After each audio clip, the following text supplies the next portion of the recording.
Top US Senate Democrat Schumer warns against Republican. Washington, September 1. Reuters. Top U.S. Senate Democrat Chuck Schumer on Friday said House Republicans would be to blame if lawmakers are unable to reach a deal to keep the government funded past September 30, triggering the fourth partial shutdown of federal agencies in a decade. He quote, "We cannot afford the brinkmanship or hostage-taking we saw from House Republicans earlier this year when they pushed our country to the brink of default to appease the most extreme members of their party," Schumer said in an open letter to colleagues on Friday. "When the Senate returns next week, our focus will be on funding the government and preventing House Republican extremists from forcing a government shutdown."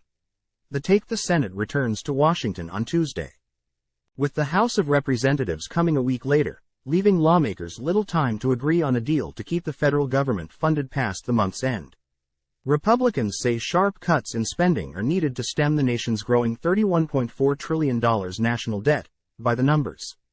Time equals 400 Ms. greater than the Republican-controlled House of Representatives, bending to the will of a small group of hardline conservatives, is pushing to cut discretionary spending to a fiscal 2022 level of $1.47 trillion, $120 billion less than top House Republican Kevin McCarthy and Democratic President Joe Biden agreed to earlier this year.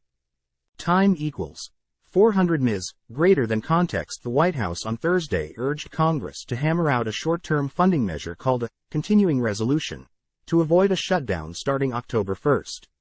There is disagreement within the House Republican caucus about the depth of the proposed cuts, with one moderate Republican likening them to a root canal. Goldman Sachs analysts said earlier this month that they view a shutdown as more likely than not. Reporting by Richard Cowan. Editing by Scott Malone and Daniel Wallace.